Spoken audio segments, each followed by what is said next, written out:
I'm Logan Webb, and you're listening to TortureCast.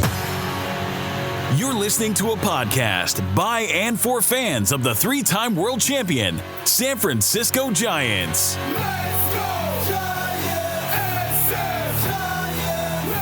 With hosts Chad King and Eric Nathanson. This is TortureCast.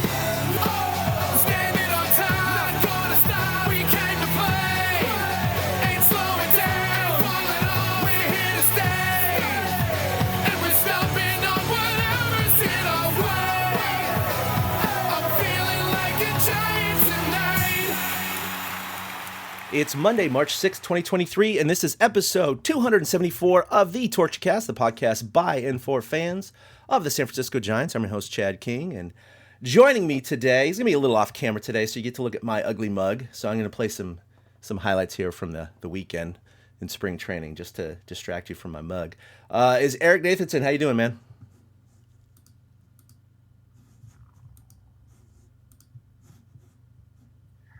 I'm doing good. My apologies in advance for the video problem, and apologies about last podcast, folks. I dropped out about a half hour left because my Wi-Fi went wonky, but Chad and Willie were able to steer it on home, and I appreciate that. So I'm here. It's a little, until I get some more technical stuff put together, this is where I'm at.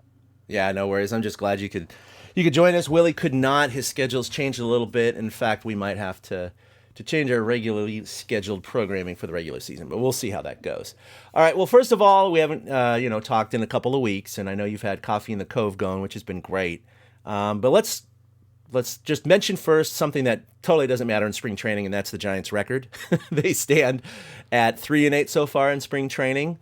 So there you go. There's that. That doesn't matter at all. I do see some chatter on social media. People get upset about the actual wins and losses, and just to remind all the Giants fans out there, that's literally not what it's about. It's just about evaluating players fighting for positions, and getting roster spots. Some of the young kids and some of the, non-roster invitees making a splash. And, we've seen a little bit of that in the first couple of weeks. Unfortunately, with me having a full-time job, I can't always watch spring training games, so I'm often watching highlights like I'm playing right here against the Diamondbacks over the weekend.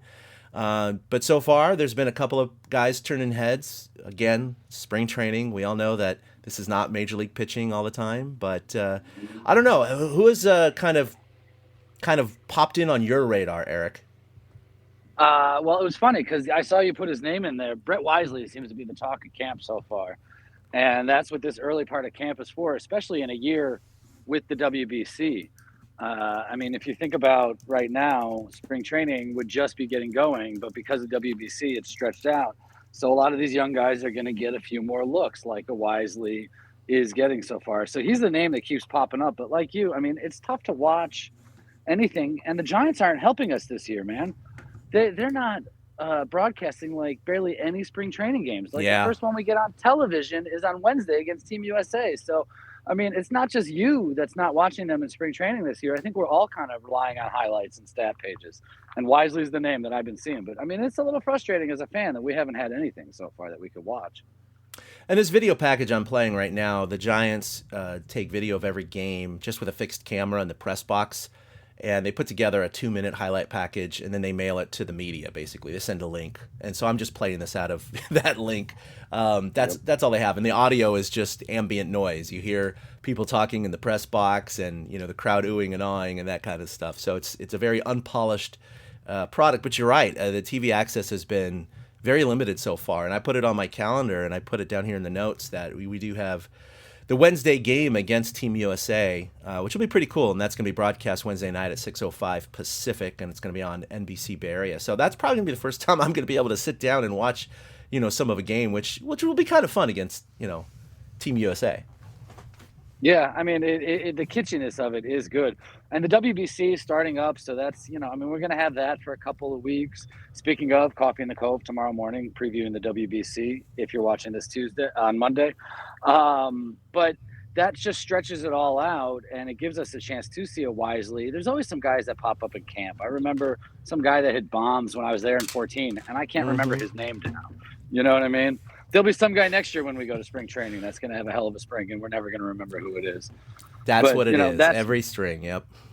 Yep, and that's what right now is. They've made one round of cuts so far, and they didn't get rid of any big names. Although names like Sean Newcomb and Joe Ross were on the board for getting sent down to the minors. But I'll go back to Wisely. I think he's hit 2 bombs so far. You have the stats in front of you. Yeah, so far. I mean, it's again sample size, spring training, but he's 3 for 10. But 2 of those 3 hits are home runs. Look, he's a career 283 minor league hitter and just over 1,000 at bats. He came over in a trade from the Tampa Bay Rays in November for outfielder Tristan Peters. So he has, a 3-year track record in the minor leagues. I think he has 30-something home runs in those 1,000 at-bats. So he's not necessarily a power hitter, but he's gotten a couple over the fence so far this spring. But it's, the paper thing is fine, but it's been more the chatter from the players. And when the players kind of recognize him, that's where it really, the rubber, hits the road, basically. I think that's where you kind of go, okay, well, I haven't seen him play. I can only look at stats, but the fact that other players are talking about him kind of speaks a lot. So is this guy going to make the team? No, I don't think so. But, he'll be down in the minor leagues. But it'll be someone to watch. And, maybe he'll just be in the minors, being a light hitting shortstop, hitting about, 270, whatever it may be. But, with Brandon Crawford and possible injuries this year, with Tyro's defensive issues, I mean, who knows? This guy could come up sometime. That's what I was going to say. He's making his mark to be the backup shortstop right now if anything happens to middle infielder. Because as we've discussed, as every Giants fan seems to know, there's no depth in the middle infield. So Exactly. Maybe Wisely is going to prove to be that kind of guy. And that's what sticks out. I think that's why the guys like him. He knows he's not getting a starting job, but he's still working his butt off so far. So another thing that was interesting, and we didn't talk about this too much last podcast because it had actually come out that Gabe Kapler had said the catching position is an open competition. And that kind of raised a lot of eyebrows because I think a lot of us and a lot of Giants fans assumed that it was Joey Bart's job, just period. Even if he hit 100 this spring training, it's his job. But Gabe seemed to indicate, no, not necessarily. And so far they have quite a few catchers in camp, but one that has been very impressive so far is Blake Sabol. He's 6 for 13, 3 doubles, 2 home runs. They picked him up on the Rule 5 draft from Cincinnati. And, of course, with the Rule 5 rules, if you don't keep him on the active roster, then they got to send him back to Cincinnati. And so I've heard some pitchers liking how he's been calling games. That's great and all. But other than that, I haven't heard too much about his defensive prowess. But, he's a guy that, is going to compete there probably with an Austin Wynns, who's a proven major leaguer and was on the team last year. But I still don't see anything indicating from players or management that Joey Bart is not going to be the primary catcher to start the season. I mean, have you heard anything otherwise? Not really, which leads me to believe you played competitively, I played competitively. Sometimes you got to go to the press to get your job done, and Gabe is just trying to light a fire under Joey Bart. Exactly. Tush. I really think that's it. Blake Sabol having a great spring. Blake Sabol having a great spring has made it easier for them to look at catcher depth, but I don't think him necessarily having a great spring will tilt the scales or anything. They brought Sabol in specifically because he can play all over the place. He can back up in the outfield if they need him, and I think that's his path to the active roster. But at this point, it's probably Joey Bart, and Roberto Perez is another possibility for the catching position. But no matter what they're saying, it's still Joey Bart's job to lose, in my opinion. He would have to hit 100 in spring training to lose the job. And even then, I'm not so sure, right? But right, I'm really not. There is something to be said for the fact that Joey is not Farhan's guy. I was about to say that. That's a big thing. Yeah. It is. So, who knows? Maybe we're just taking it lighter than it really is, and that they've really threatened him behind the scenes. I mean, you think that's a big factor too? I do think that's a big factor. And I don't think it's Farhan and company that are looking to get rid of him. Not at all. But I do think in some way, 99% of the team is constructed after Farhan came in. Obviously, you have Brandon Crawford and a couple players like that. But as far as draftees, Joey Bart is really the primary guy that was from the previous regime. And it's definitely a guy that I don't think Farhan would typically draft, and certainly not as high as he went. So I think there is that pressure just from management going like, this guy better perform because he's not our guy, and we don't want him to be a liability on this team. So we're going to get all sorts of catchers to see what floats to the surface. As we all know, this is how Farhan operates, man. He just takes it's like kind of like darts, you know? It's like instead of 3 really, really good darts that cost a lot of money, he'll go, give me 10 mediocre darts. One of them will hit the bullseye. And that feels like the way that he wants to operate things. You know, he gets them cheap. The return on investment is high.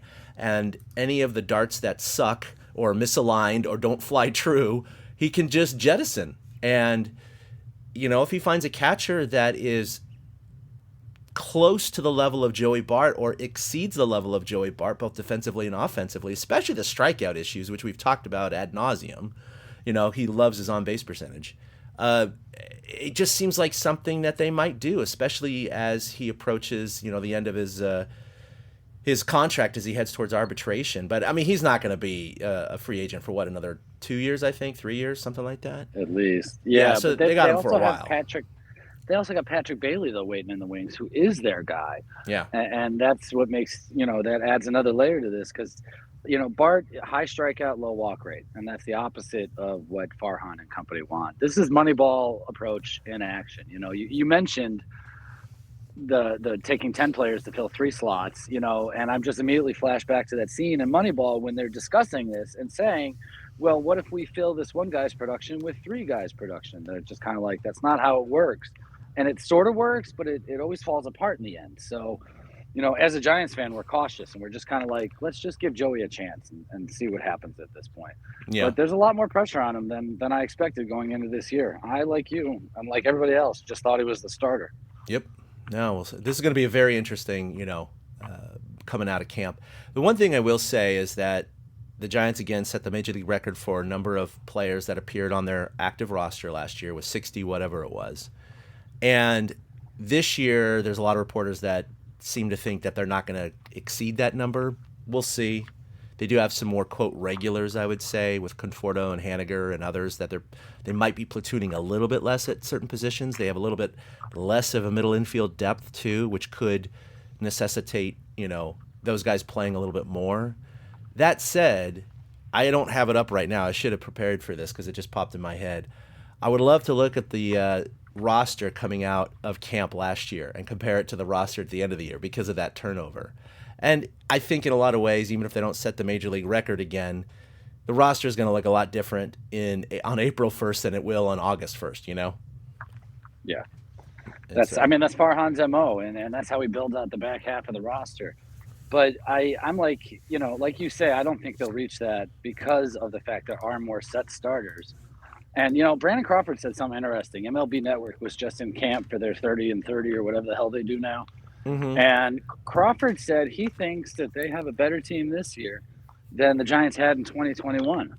Huh. And I'm somewhat inclined to agree with him on paper.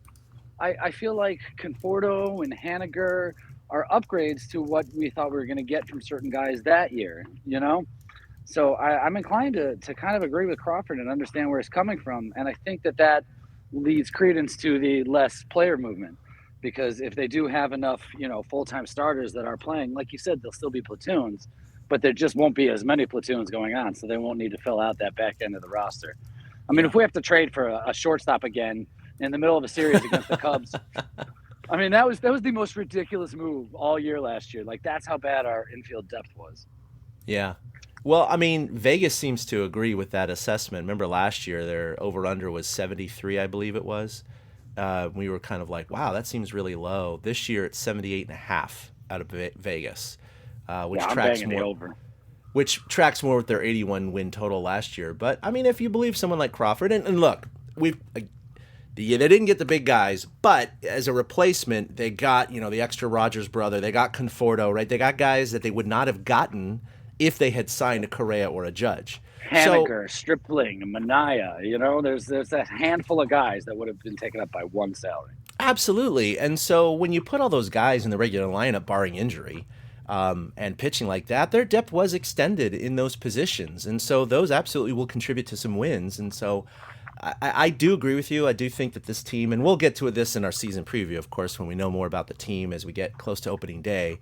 But I do agree. I do think that this team should win more than 78.5 games this year. I mean, I do think they'll be above 500. I think the big question is going to be, are they going to compete for a wild card? Well, if they're above 500, yeah, they'll compete. But is it going to come down to like the last 2 weeks of the season and they're just kind of like too far out? They're 5, 6, 7 games back and they just can't quite make up that distance. Just like last year, they were fighting with Philly and Milwaukee, right, and others, and they were kind of in the mix in the last 4 weeks of the year, and then they couldn't quite make up that ground. But maybe they could this year. Philadelphia won 86 last year, 87 last year, and they were 6 games behind. If the Giants can go north of 85. We're talking 4, 5, 6 games more than last year. I think this team can do it. Yeah, they're going to be fighting for a wild card spot. So, yeah, you're right. That's definitely something we're going to talk about on the preview because, I mean, if we add together the wars and the roster construction of this year compared to last year, it just has to be predicting out as a better team based on WAR and stats than last year even. So, yeah, I'm with you on that. Let's, better than 81 wins. But like you said, we have a lot of time, and who knows, injuries could happen. But seriously, anything could happen at this point. So hopefully, the good thing for the Giants is they don't have many guys playing in the WBC, so we don't have to worry about injury for that kind of a thing. No, I remember when Logan Webb committed, and now he decommitted. So there's definitely, I think there's only 4 Giants playing on any World Series or World Baseball Classic roster. So, and I couldn't tell you who they were. Is the one. Oh yeah, Duvall's one. Most concerned. Yeah. True. Yeah. No, there's no doubt. And in fact, in spring apparently he's and look, it's spring training, so he's just working up, but he hasn't come close to 100 yet, which is fine. And we don't want him to blow out his arm in spring. He's working on things, but he's been throwing around 94, 95 right now, which is okay for spring. As I'm playing highlights here, just saw again Michael Conforto homering over the weekend, which is good to see. With his injury issues, maybe he's going to be solid and ready to go. I mean, he should be, but it's just when you see performances like that, you go, okay, well, probably the shoulder and everything's doing all right if he's jacking it opposite field. So yeah, that's what was nice about seeing that one is that kind of a connection. It wasn't just yak 'em, sack 'em. Yep. Exactly. Alex Wood, who's pitching this game, he looked really good, striking out 5 in 2 perfect innings.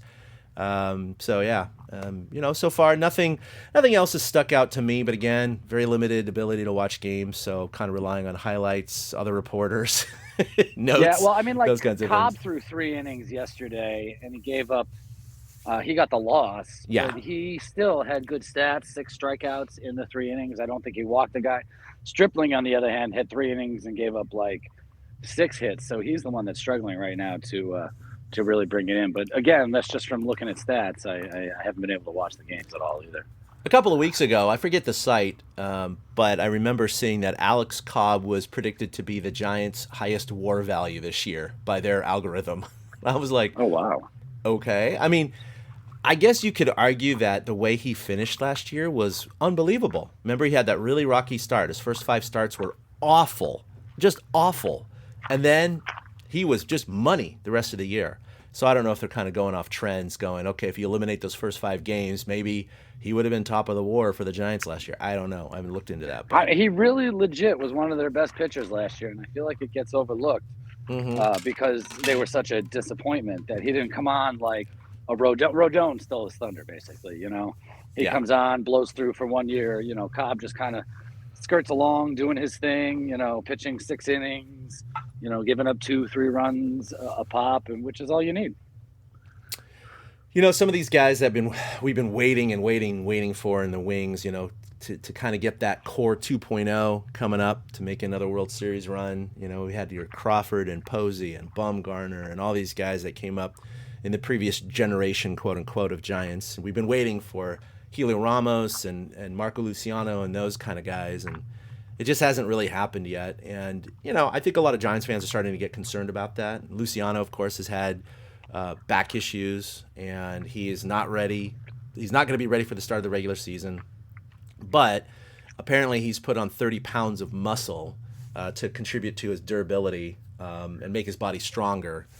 So we'll see. I mean, whenever you see a player put on 30 pounds of muscle, on one hand, you go, oh, that's fantastic. He's going to be stronger. He's going to be able to hit the bar with more authority, all those kinds of things. But we've also seen the negative side of having too much mass on your body. And he wasn't a big guy to start with, so maybe it should be just fine. But, I don't know. I mean, this is a guy that has been on our radar for years, and he just hasn't done it yet. And I'm getting a little concerned that if it hasn't happened by now, he might be hard-pressed, unless it's truly just health issues, and if he's 100% healthy for a couple of years, he's going to make his breakthrough.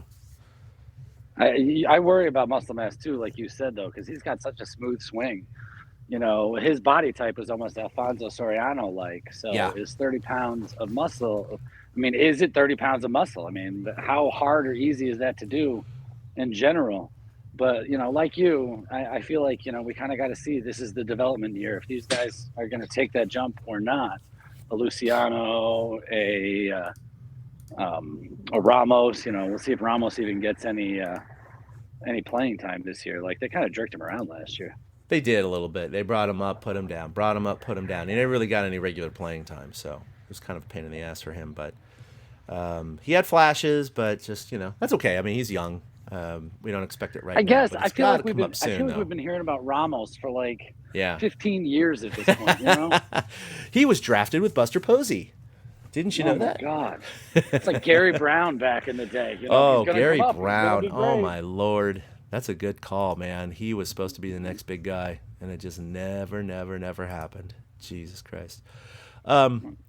All right. So anyway, that's what's kind of stood out to me. Anything else that you've noticed this spring that you've been reading or you've talked to other fans about?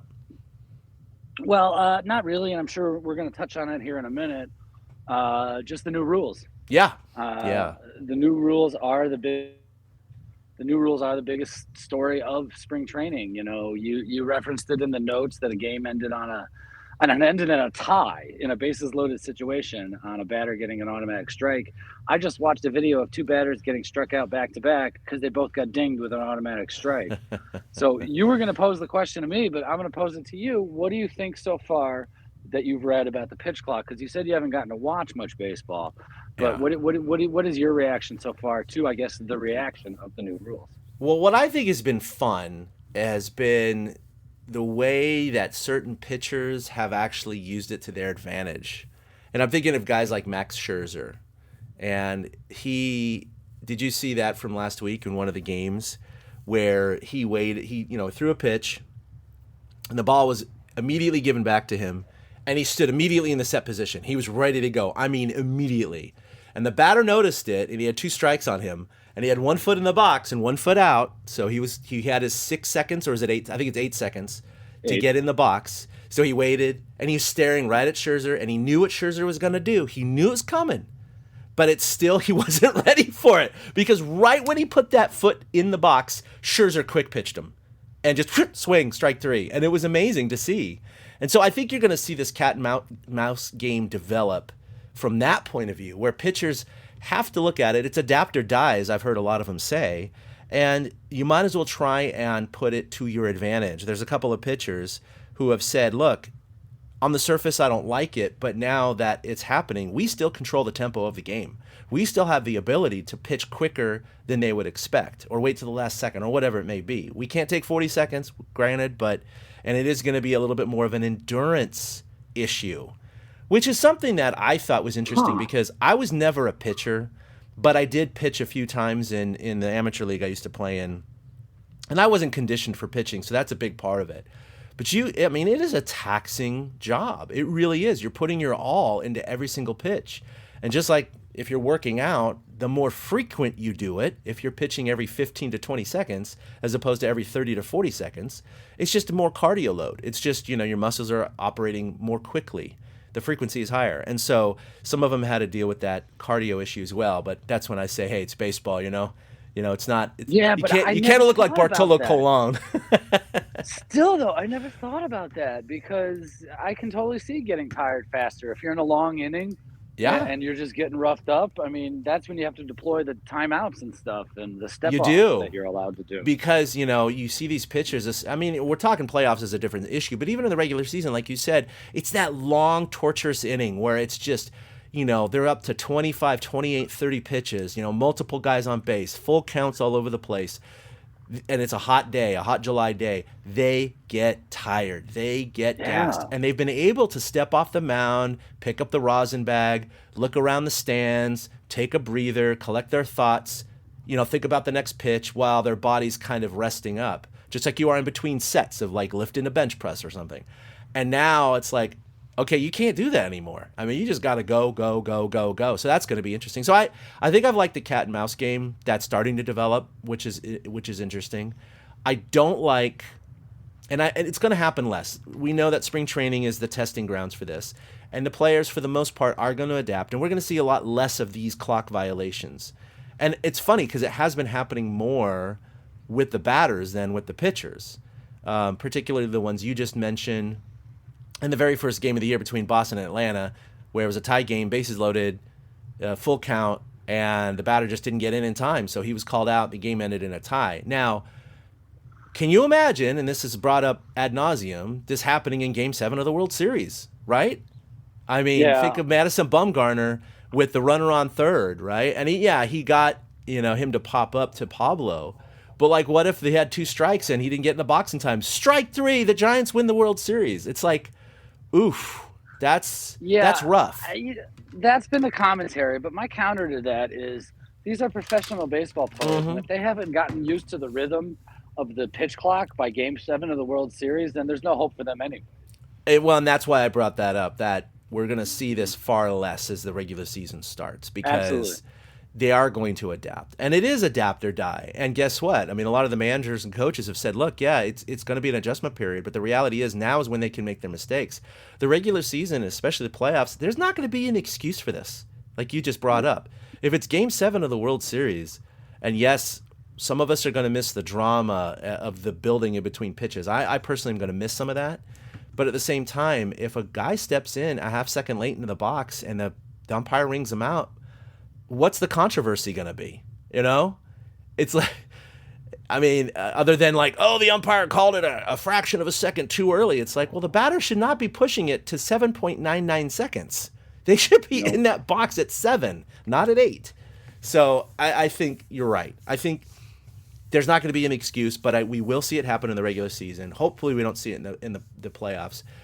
A lot of people have brought up the possibility of in the playoffs, maybe they should extend the pitch clock in the last 3 innings or the 9th inning or extra innings or something like that. But again, you're changing the rules of the game, and like, why do batters at the end of the game get more time than batters in the beginning of the game? Why do pitchers get more time at the end of the game? The relievers do than the starters. And you start that whole problem too, right? Where those players have adapted to the pitch clock for the whole regular season, and now they're expected to like, oh, I can take extra time now?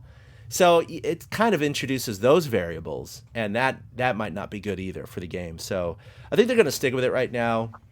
I think overall it will be good for the game, but there's going to be a massive adjustment period, and this year is going to be full of mistakes. Not as much as spring training, but we're going to see highlights every week. There's going to be 1 or 2 games where it's going to be decided on something like this, But that's life. That's what it is. Adapt or die. So I'm all for it. It does look like spring training games have already been reduced. We all know they've tested it on 8,000 games in the minor leagues, and they reduced it by 28 minutes per game.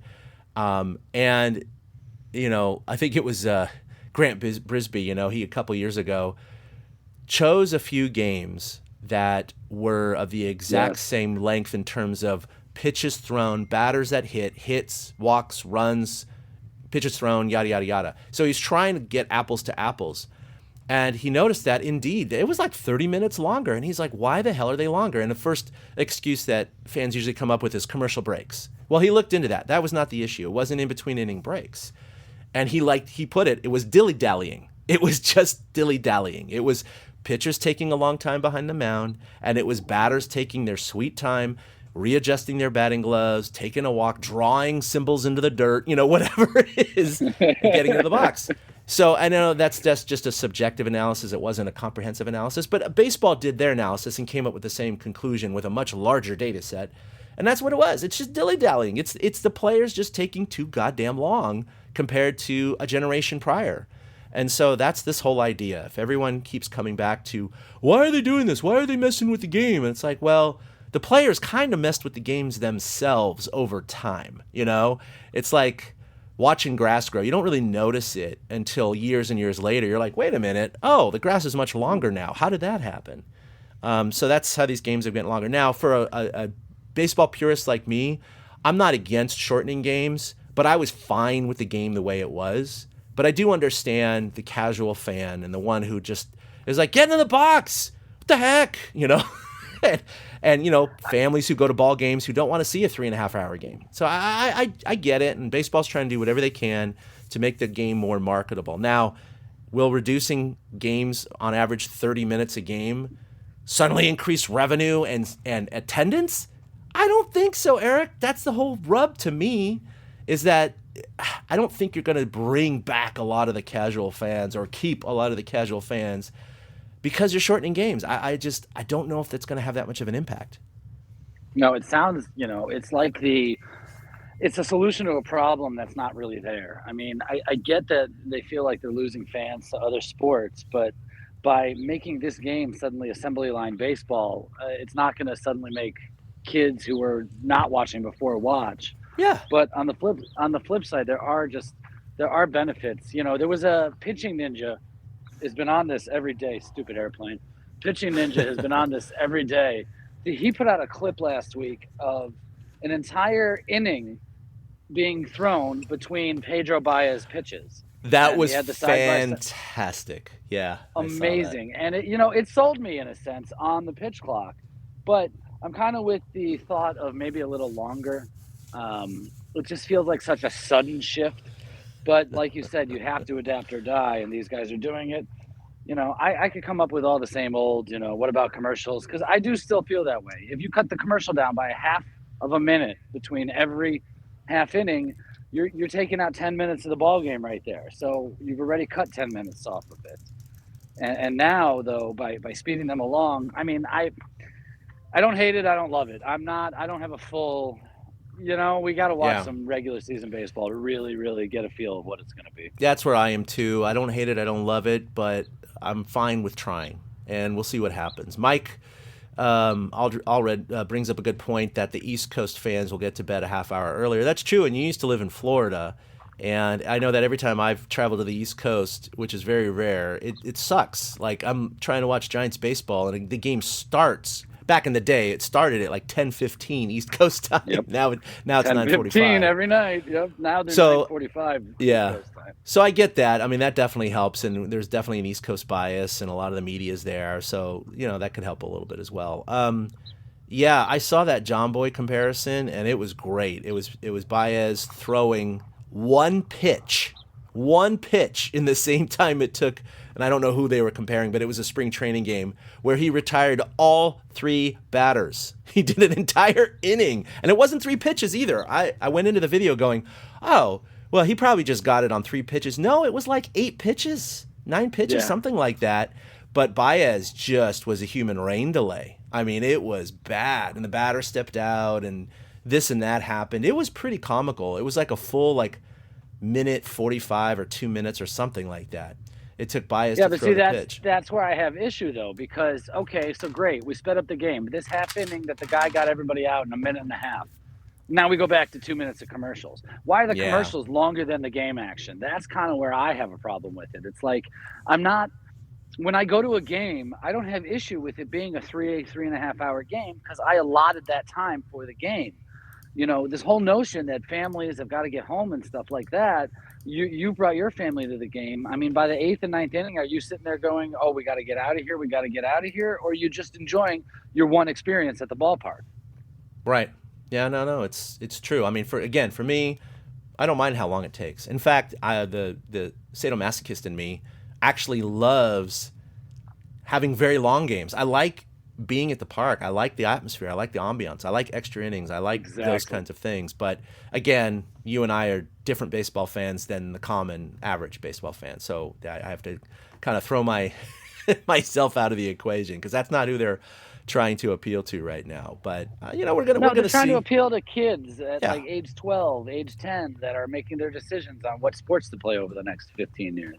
Yep. No, it's true. And we won't see if the clock pitch clock and everything stays in baseball forever, it's going to be a long time before they can have measurable results, in my opinion. It's not like this year, oh my God, attendance went up 30% because no, it's not. It's not. It's going to be more like how is, like you just said, the participation of youth in baseball, right?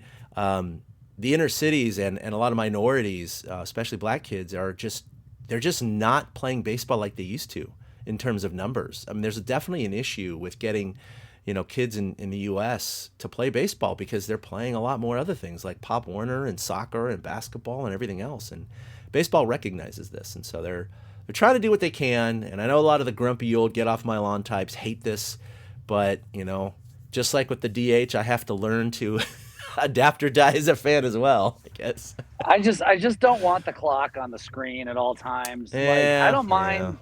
I don't mind if it's part of the score bug because I can train myself not to pay attention. But if it's in the background on the back wall, right in my line of sight, I don't like that. It's baseball. I don't want a clock on it. I'm still a bit shaking my fist at the clouds. That's why I say I gotta really see what happens because, one day I'm watching a game because I'll see some random Diamondbacks games now, and one day I'll watch a game. I'm like, oh, this isn't bad. Good pace. The next day I'm like, oh, that half inning I barely blinked. There's no more, cooking something while you're watching a game and just kind of drifting in and out between innings.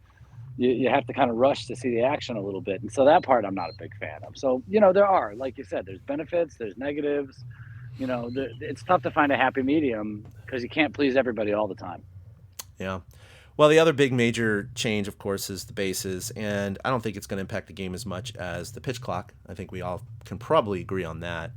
And what's really funny is that I used to, and I'm sure you did too in your umpiring and playing days, but even just playing amateur baseball for 20 plus years, we had to do our own field maintenance. And so I became very intimately familiar with the posts and where the bases go, dragging the field, doing lines, all of that stuff, and using a string to do the lines down the bases. And I knew where everything went. And I think I didn't realize it till I was a teenager playing major ball when we went to the 90-foot bases.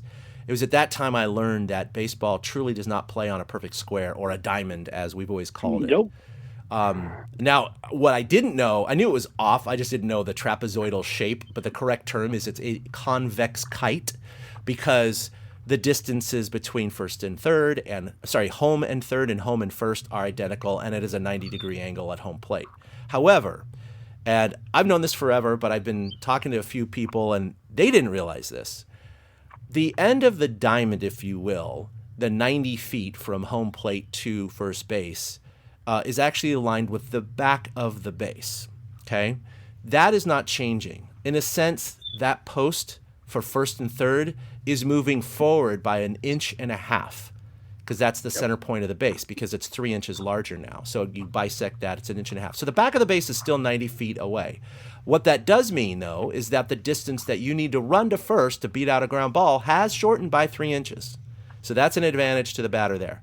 Secondly, second base, and I'll bring up an image right now. I have it for those of you who are watching the video. So second base has never been aligned with post to post. Basically, the post from first is not a right angle to the post at second. It's actually to the back of the bag. So the back of the first base bag goes to the back of the second base bag, okay? Sorry, I'm getting this all wrong.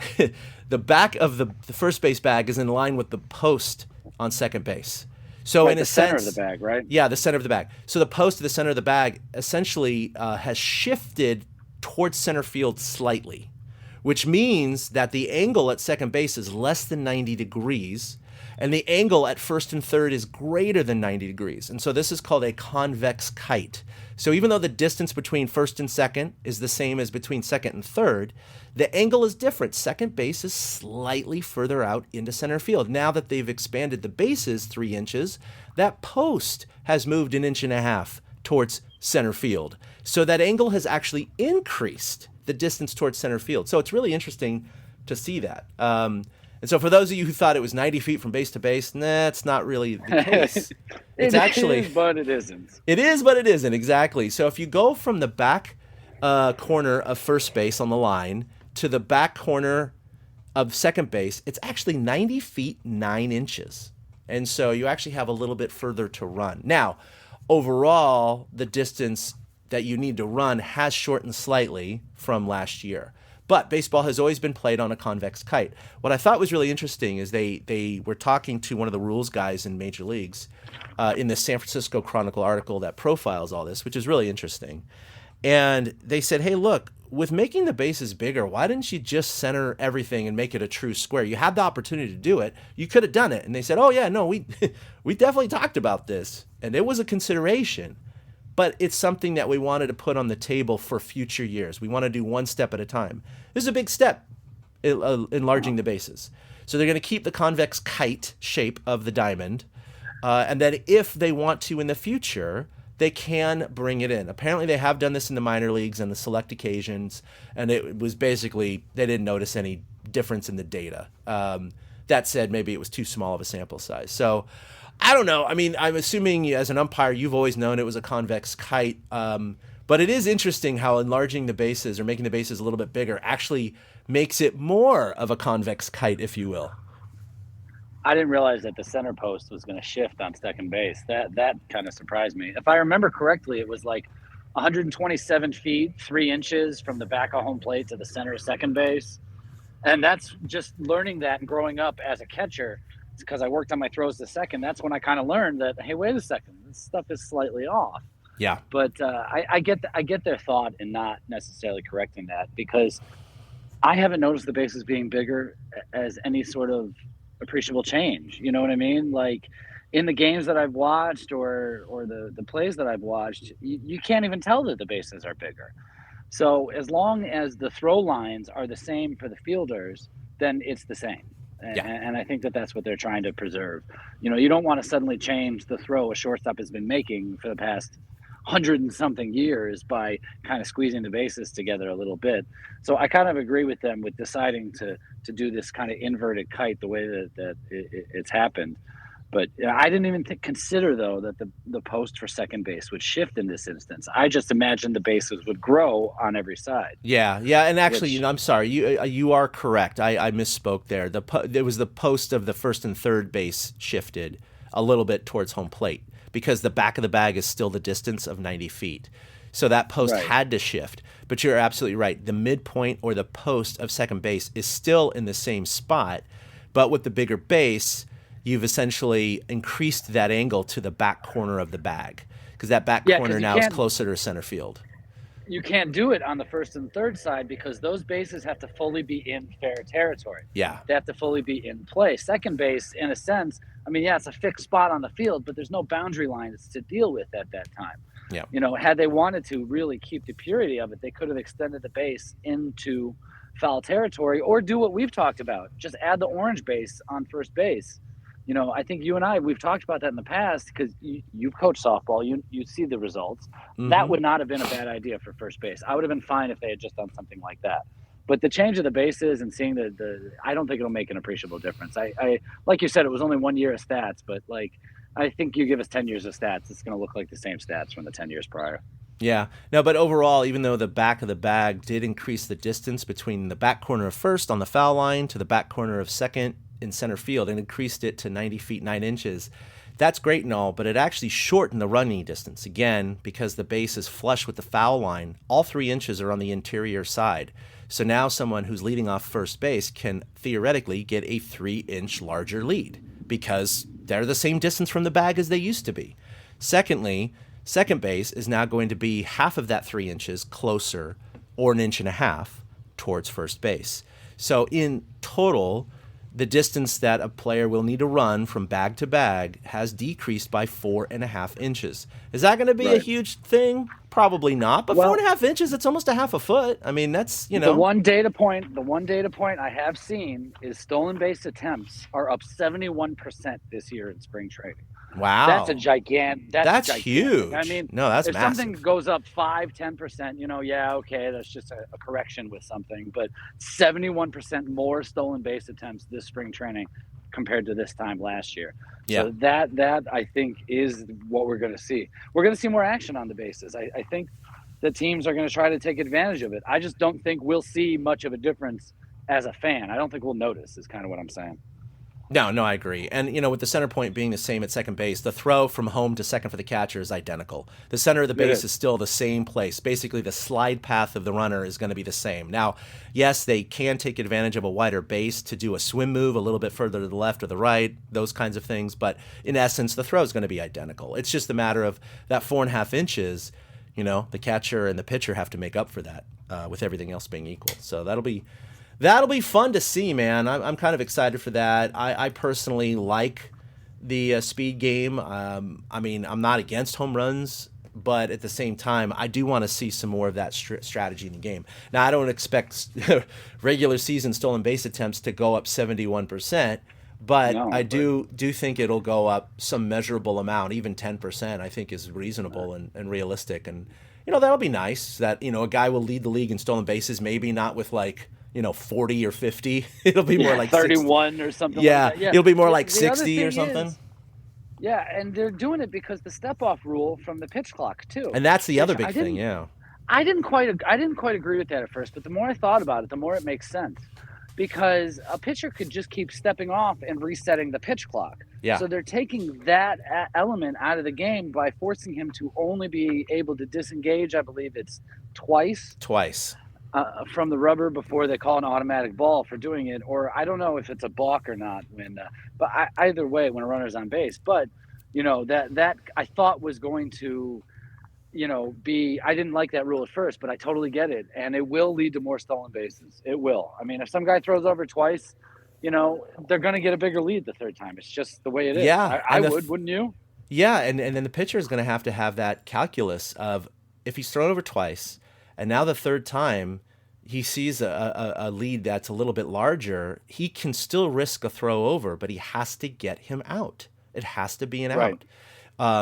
So that's what's really interesting is that, again, there's going to be the cat and mouse game where you see players extend their leads all the time to challenge a pitcher that's thrown over 5 times, right? We see this all the time. Yep. Now you can't do that. So you might see a player who's very confident in their ability to get back to the bag, but can get a good lead, entice a couple of throwovers, and then take that extra half step and really just dare the pitcher. Just go on. You want to throw over? Go ahead. Guess what? It's going to be a violation because I'm going to get my ass back here. Are you going to do it or are you not? And I think they're going to start tracking that. That'll be another bit of information. Just like pitchers have batter tendencies, batters have pitchers' tendencies. That's all part of the game now. They have the data analytics department that gives all that stuff to the players, and they download everything. They look at iPads. They do all that. You're going to start getting halfway through the season their tendencies to throw over. Oh, this pitcher always tries a third time with speedsters, or this guy never throws over a third time. And with that information, if you have a pitcher who never risks a third pickoff, well, guess what? That guy's going to take an even bigger lead now with those data points. Yep. And then they're going to probably take off. Exactly. Yep. So I think that's interesting. I think that's kind of cool in a way. And it will help speed up the game. So they're not just throwing over, over and over and over again. It's just weird. And I know we've been hammering. Look at how long we talked about pitch clock and new bases. But it really is a completely different game this year. And we're just as blind as everybody else going into this. We have no idea what these ramifications are going to be just yet. So I think that's why this is the story. And I don't know about you, but it's going to be what I think we're talking about probably through the end of April at least. It just feels like the rules are going to be the number one topic, which they've never been before. It's kind of weird. No, it's very strange. So, well, there's only so much we can talk about the non-roster invitees and guys who are never going to make this team. So sorry if we neglected some of your favorites there, but sorry, Sean Newcomb and Joe Ross. Yeah, exactly. But that's kind of going to wrap it up for this somewhat a little shorter episode as we talk about spring training. We should definitely be back here on a weekly format unless things change, especially as the World Baseball Classic kind of heats up. That'll be a nice side discussion as they make more cuts, as we see players come out more, if we see more issues with these new rules and how it's affecting. There's a lot to talk about. There really is. So this is where we're coming up to Wednesday night. The Giants do play on TV, as we mentioned earlier, 6:05 Pacific on NBC Bay Area. They play Team USA in the World Baseball Classic, and then round play actually starts tomorrow, right? Cuba and the Netherlands. I thought it was Wednesday. No, March 7th. Tomorrow. You're right. 7th, Group 1, classic pool play, Cuba versus the Netherlands. Then March 8th, we have Panama against Chinese Taipei, Australia, Korea, Panama, Netherlands. March 9th, China, Japan, Italy, Cuba. So, yeah, it all starts tomorrow, but it's 11 p.m. Eastern. So, yeah, and not all these games are going to be. Like yeah. FS1 or FS2. The brackets here in America, around America, will get cranking over the weekend. I believe Saturday is Team USA's first game in the WBC. So if you want to, follow like USA, Dominican Republic, Puerto Rico, that's going to be those start like Friday, Saturday are those games starting. Yeah, exactly. And I mean, we have games happening in Tokyo and Phoenix and Miami. And Shohei Ohtani hit 2 bombs yesterday for Japan in a warm-up game, which was kind of cool and to see. They were bombs. It wasn't even they were bombs. They were just stupid. Yeah. That one where he went down to his knee, my goodness. Spoiler alert, I might be picking Japan to win it all based on one player. But right? I'm leaning that way. Oh, my gosh. But, yeah, Saturday, March 11th is the USA's first game against Great Britain, and that's going to be 9 p.m. Eastern on Fox. On Fox, yeah. So for anybody that is watching this or hears this before Tuesday morning, I will be doing a Coffee in the Cove WBC preview with Steven Risotto and Charlie Baldwin tomorrow morning live on the Giants Chatter Facebook at 9 a.m. Pacific. That's awesome. That'll be, I have my research team meeting at 9:30. Well, I'm going to catch the first half hour. Oh, right on. On my phone there at work. So it'll be there all day long for anybody who wants to check it out or afterwards to lead into the WBC coverage. Just like this podcast will be here all night long, all day long, all year long. Who knows how long the internet will last? Right, until the internet dies. Until the internet dies. Yeah, because now it gets usurped by all sorts of streaming platforms, which if you didn't know, I mean, you can listen to most podcasts, including ours, on services like Spotify and iHeartRadio and those kinds of things. Of course, your favorite podcast service, be it Apple or Google or whatever. But we put up everything there. Of course, we stream like we are today live on Facebook, so you can always watch the video after or tune in live roughly every Monday at around 11 or noon Pacific. It kind of varies from there. We'll hopefully be back next Monday around the same time. You can follow us collectively at TortureCast on Twitter. And, of course, Facebook. Give us a like and a follow there. And we post everything on torturecast.com. And like I want to start reminding everyone now, we truly are the longest duration, oldest, if you will, Giants podcast. So we are going into season 12 this year, which is crazy. No, sorry, season 13. Season 13. What, really? Yeah. No, season 12. God, you're right, yeah. Wait, 11 was our first year, so yeah, I think it's season 13. Anyway, bad math on my part. You're totally right. We've been around a while, right? We're a teenager as far as the podcast goes, so we're doing a really good job, and we're gonna have some special guests coming on in the season. I've already got some commits, so that'll be good. Look forward to that. But as spring training wraps up, we'll of course start our regular season show coming to you every week. But for the absent Willie and for Eric, this is Chad signing off, and you have a great week, and we'll see you next Monday. Boom. A big thank you to everybody for listening to the TortureCast, the podcast by and for fans of the San Francisco Giants. Follow us on Twitter at TortureCast. You can also like us on Facebook or check out our blog at torturecast.com. I also want to say thank you to Ashcon and Bailey for letting us use their song Feeling Like a Giant for our intro. For Ben Lee and Chad King, my name is Willie Dills saying, we'll see you next time.